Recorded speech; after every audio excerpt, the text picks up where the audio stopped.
예, 오늘의 모닝 브리핑 시작하겠습니다. 파월 연설 앞두고 연준 인사들이 좀 신중한 그런 발언이 나왔습니다. 금리나 신중해야 된다 이런 발언이 나오면서 투자자들이 더 신중해진 그런 모습을 보이게 됐고요. AI주 매도세가 주춤했는데 여기 이제 또 공매도 세력들이 단기에 큰 수익을 내고 있다더라 이런 보도들도 있었거든요. 그래서 혹시 또 공매도 치면 어떡하지? 이런 우려도 동시에 또 일부는 작동을 했던 것 같습니다. 자, 우리 증시는 코스피와 소형주 지수가 일단 어제 반등에는 성공을 했거든요. 근데 그 이후에 연속성을 보이지 못하면 심리가 좀 안 좋은 상황이라서 또 강하게 또 밀어낼 수도 있어서 오늘장에서의 어떤 움직임 상당히 중요하다라고 볼 수 있겠고, 특히 외국인 투자자들이 5거래일 연속해서 매도하고 있고 이 기간에 SK하이닉스를 가장 많이 팔고 있잖아요. SK하이닉스에 대한 매도 강도가 좀 약해져야 투자 심리가 개선될 수 있거든요. 그래서 오늘 이 종목이 어떻게 돌아가는지도 잘 봐야 될 것 같습니다. 우선 뭐 미증시는 전체적으로 좀 소폭 하락하는 그런 모습을 보였거든요. 그래서 뭐 지수도 하락했지만 하락 업종도 더 많았습니다. 그러니까 보면은 두 업종, 그러니까 에너지와 소재 업종을 제외하고는 전반적으로 하락했는데, 다만 낙폭이 또 그렇게 크진 않았잖아요. 뭐 자잘하게 하락한 정도라서 뭐 투매가 나왔다, 강하게 매도했다 이런 분위기보다는 신중했다 이렇게 이제 표현하는 게 적당한 것 같습니다. 이렇게 신중해지고 있는 이유를 보면 역시 또 파월의 발언, 잭슨홀 미팅 앞두고 파월의 발언이 어떻게 나올까. 근데 아무래도 조금 매파적인 발언하지 않을까, 금리 인하에 대한 메시지를 주지 않을 것 같은데, 그러니까 이런 어떤 전망이 자꾸 나오고 있는 것 같아요. 실제로 연준 인사들의 시각을 보면 오늘 이제 제프리 슈미드 같은 경우는 지금 금리 적당하다, 확실하게 금리를 내릴 만한 데이터가 나와야 되는데 지금 데이터로는 금리 내릴 필요 없는 것 같은데, 그러니까 이런 취지의 이야기를 했습니다. 그리고 베스에멧 같은 경우는 인플레이션이 높은 데다가 추세적으로 올라가고 있다. 그래서 지금 만약에 FOMC 회의가 열린다라면 못 내릴 거다. 그러니까 이런 취지의 이야기를 했습니다. 연준 인사들의 어떤 분위기 자체가 일부를 제외하고는 다수가 금리 동결하는 건가? 이렇게 해석이 되는 거죠. 그러니까 그러다 보니까 파월도 비둘기적인 발언을 안 할 것 같아. 그러니까 이런 식으로 투자자들이 해석이 됐던 것 같습니다. 그리고 오늘 나온 지표도 어정쩡했어요. 예, 잠시 후에 보여드릴 겁니다만은 고용 지표를 의미하는 신규 실업수당 청구 건수는 예상보다 높게 나와서 고용이 흔들리네, 다시 한번 확인이 됐고, 반면에 제조업 지표는 또 되게 높게 나왔거든요. 그래서 미국의 제조업 지표가 살아나나? 그러면 경제가 탄탄한 거잖아. 이러면 또 금리 못 내리는 거잖아요.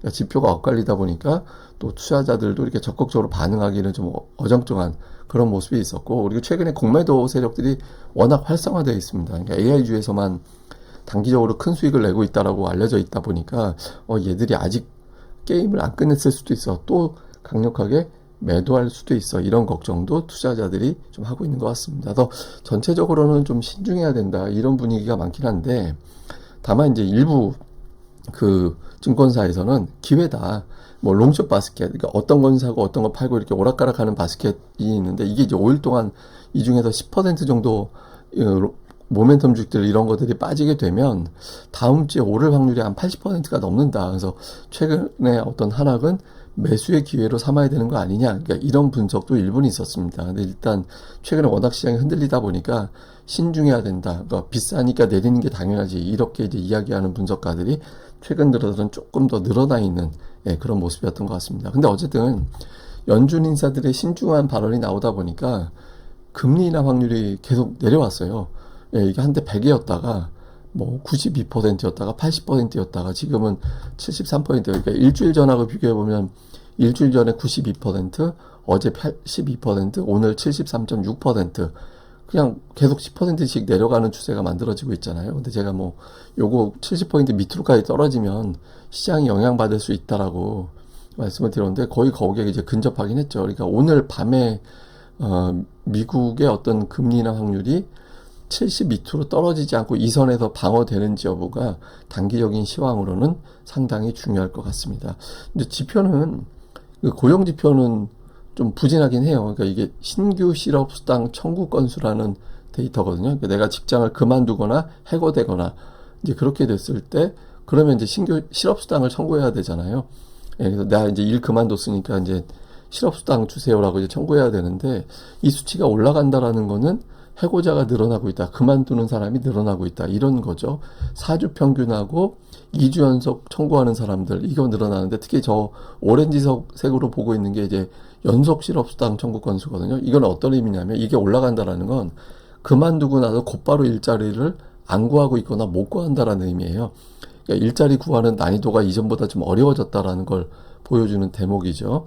그러니까 이제 뭐 수치 자체가 지난주보다 올라간 것도 있지만, 어쨌든 주변 데이터들이 계속해서 좀 나빠지고 있거든요. 그래서 이것만 놓고 보면 금리 내려야 돼, 이렇게 되는 건데, 다른 데이터는 또 튀어요.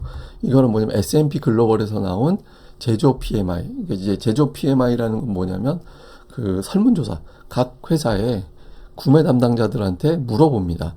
지금 회사 상황이 어떻게 돌아갑니까? 신규 주문 늘어납니까? 이제 사람은 더 많이 뽑을 거예요. 뭐 이런 거 물어보는 거거든요. 근데 제조업집 숫자, 이렇게 사람들이 지난달 대비 어땠습니까? 라고 물어보는 건데, 지난달보다 좋아졌어요. 이런 답변을 하는 거예요. 그러니까 미국 경제, 미국의 제조업 상황은 또 괜찮아졌다라는 걸 의미하는 거잖아요. 지난달에는 50 이하로 떨어졌는데 지금 50 훨씬 더 올라가 있는 그런 상황이 됐고, 그러니까 미국의 지표는 뭘 보느냐에 따라서 엇갈려 있기 때문에 지금은 미국 경제, 그 다음에 금리 인하에 대한 어떤 판단 내리기 애매하다. 그러다 보니까 이제 오늘 투자자들이 적극적으로 나서지 못하는, 그런 상황이 만들어졌던 것 같습니다. 뭐 그리고 공매도 세력들이 워낙 활성화돼 있어요. 그러니까 공매도 세력들이 AI주에서 이틀 동안 56억 달러, 우리 돈으로 7조 원 넘게 벌었다라는 거예요. 그 메타를 비롯한 5개 종목에서만 28억 달러를 벌었고, 메타 한 종목에서 11억 달러, 팔란티어에서 10억 달러 정도를 벌었다는 겁니다. 그래서 뭐 AMD, 브로드컴, 마이크론 이거 되게 많이 빠졌잖아요.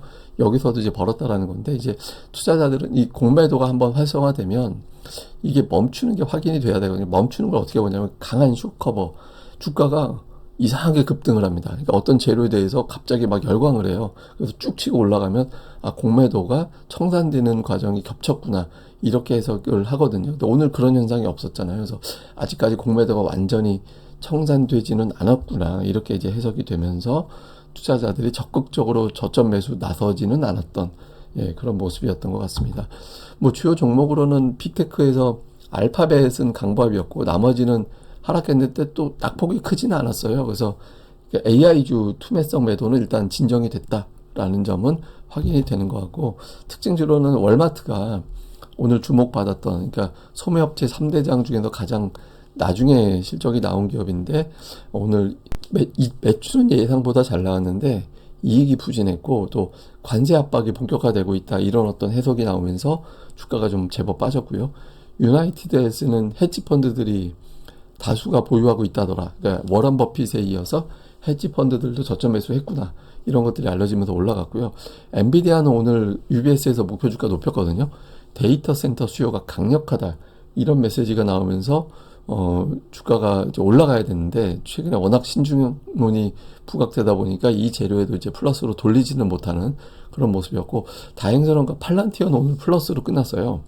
6일 연속 하락하고 뭐 정말 엄청난 급락세가 나왔었는데, 오늘은 저점 매수가 가동이 되면서 소폭 올라갔다. 그러니까 팔란티어가 급반등하는 시점이 공매도가 돌아서는 시점으로 해석하면 되거든요. 그래서 이런 흐름이 나오는지가 이후에 중요하게 봐야 될 것 같습니다. 주요국 증시 비교는 제가 나중에 다시 한번 설명을 드리겠습니다. 자, 코스피는 일단 박스권 하단까지는 들어왔거든요. 어제 동시효과 전까지는 박스권 하단에 들어갔다가 이제 동시효과 10포인트 빼가지고 이제 밀려 내려간 그런 상황이 만들어졌는데, 근데 이게 조금 찜찜한 건 그 8월 그때 당시에 세제 개편안 때문에 투매 나왔을 때 그때 급락했던 것보다 이번 저점이 더 밑으로 내려갔었잖아요. 그러니까 투자 심리가 되게 불안정해져 있다라는 거를 보여주는 거거든요. 그래서 지금 이럴 때 어제 이제 모처럼 반등이 나왔기 때문에 그 빠르게 여기서 기존 박스권 안으로 들어가 주고 외국인들 수급이 돌아서 주지 않으면 지금 시장 자체가 좀 흔들려 있는 상태라서 또다시 저점을 테스트하는 그런 움직임이 나올 수 있거든요. 그러니까 반등이 나왔을 때 세게 밀어붙여 줘야 된다. 그러니까 이런 것들이 상당히 중요한 타이밍인데, 그러니까 외국인들이 아직까지 매도를 멈추고 있지 않잖아요. 다행인 건 5거래일 연속 매도인데 매도 강도는 조금씩 약해지고 있거든요. 그러니까 뭐 월요일보다는 화요일, 화요일보다는 수요일, 이렇게 이제 매도 강도가 조금씩 약해지고 있습니다. 그래서 이건 다행스러운 대목인데, 그 바로미터가 있어요. 삼성전자는 매도하다가 이제 매수로 바뀌기도 하는 그런 변화가 있었잖아요. 근데 SK하이닉스는 계속 매도가 어제 하루에만 4천억 원 넘게 매도가 나왔거든요. 그러니까 시장의 또 시황의 어떤 바로미터는 지금은 SK하이닉스다. 그러니까 SK하이닉스가 오늘장에서 순매수로 바뀐다면 그래서 그러면 이제 시장이 돌아서는 걸로 판단이 되겠죠. 그래서 단기적으로 시장이 확실하게 돌아섰다 이게 가늠이 되려면 하이닉스에 대한 외국인들 매도가 돌아서는 그런 움직임이 나오는지 여부로 가늠을 하겠다 이렇게 보면 될 것 같고요. 코스닥 같은 경우는 뭐 어제 오전에 좋았다가 오후에 밀려버렸잖아요. 제가 이제 어제 오전의 흐름, 그러니까 그 급락 아랫골이 그 다음날 큰 폭의 상승 나오면 바닥 친 거다 이렇게 나오는데 어제 그걸 만들어내지 못했어요. 그래서 이제 자칫 잘못하면 고점과 저점이 낮아지는 추세로 완전히 전환되는 그런 아슬아슬한 과정에 있거든요. 그래서 좀 뭐 강하게 어떤 밀어 올리는 그런 시도가 나오는지 여부가 상당히 중요합니다. 그러니까 어제 그걸 실패했기 때문에 오늘 장에서 또 어정쩡하게 끝나버리면 또 한 번의 어떤 저점 테스트가 나올 수도 있습니다. 그래서 이 흐름이 어떻게 되는지가 되게 중요한데 코스닥 수급이 최근에 개인만 매수하고 있잖아요. 이번 주 내내 개인만 매수했거든요. 기관은 4일 내리 매도하는 그런 모습이 있었고 근데 이제 개인이 지탱해줄 힘이 없는 게 고객예탁금 추이를 보면 그 7월 31일 고객예탁금이 68조였거든요. 근데 8월 20일 고객예탁금이 68조 원이에요. 그냥 제자리잖아요.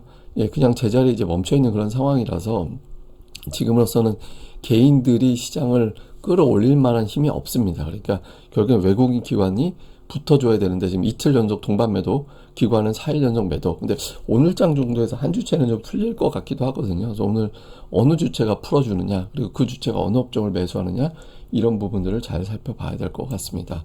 자, 요약을 좀 해보면 박스권 하단 근처로는 다시 들어왔고 코스닥은 아직까지는 부진하거든요.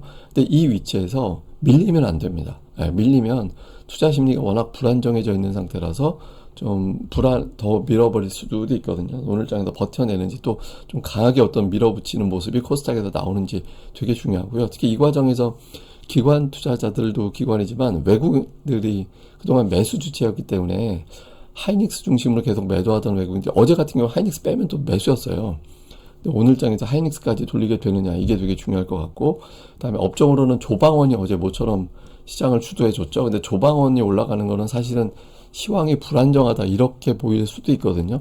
그러니까 조방원 이외에 수출주들의 어떤 움직임이 어떻게 되느냐 이거 그러니까 2차전지 반도체 이제 자동차 이런 쪽에서도 기여를 하는지 여부가 되게 중요하고요. 그리고 코스닥 쪽에서는 어쨌든 오후장에서 끌어올려주는 업종이 등판을 해줘야 돼요. 예, 이게 뭐 제약바이오도 좋고 반도체도 좋고 2차전지도 좋고 뭐가 됐든 오후장에서 한두 개 정도 등장을 해서 코스닥을 좀 끌어주는 역할을 해주는 업종이 나와줘야 되거든요. 그러니까 전강 후약이 이어지게 되면 이제 저점 테스트하러 가게 될 수도 있어서 오후의 흐름이 상당히 중요하다 이렇게 보시면 될 것 같습니다. 근데 지금 우리가 이제 코스닥만 보는데 코스피 소형주 지수 궤적이 되게 묘해요. 그러니까 이게 10일 연속 하락했다가 버티다가 투매 한번 맞고 그리고 또 반등 나오다가 8일 연속 하락했다가 어제 플러스 난 거거든요. 이게 8일 연속 하락하고 있다라는 건 이게 어떤 의미냐면 최근에 뭐 AI 때문에 이게 빠진 게 아니에요. 그러니까 그 세제 개편한 불안 이후에 이제 좀처럼 회복이 안 되고 있는 그런 상황으로 볼 수 있거든요. 그래서 그러니까 지금 코스닥도 코스닥이지만 코스피 소형주 지수가 어쨌든 어제 플러스로 돌렸기 때문에 소형주 지수가 오늘 강하게 돌아서 줘야 일단 한숨 돌리는 그런 과정으로 볼 수 있습니다. 그래서 오늘 코스닥뿐만 아니라 코스피 소형주 지수가 돌아서 주는지 여부가 이게 그동안의 어떤 프레임, 그러니까 뭐 AI주도 AI주지만 우리 자체적으로 우리 내부적인 재료가 있잖아요. 그래서 이 재료도 일단은 벗어나는구나 이렇게 해석이 될 수 있어서 코스피의 소형주 지수가 돌아서면서 5일선까지 이제 회복하는지 이 부분도 시황상 중요하니까 잘 살펴봐야겠습니다. 그래서 오늘 하이닉스 수급 코스닥이 어떤 오후장에 주도하는 업종이 나오는지 코스피 소형 업종 지수가 버텨주는지 이 세 가지 중점 포인트로 보시면 되겠습니다.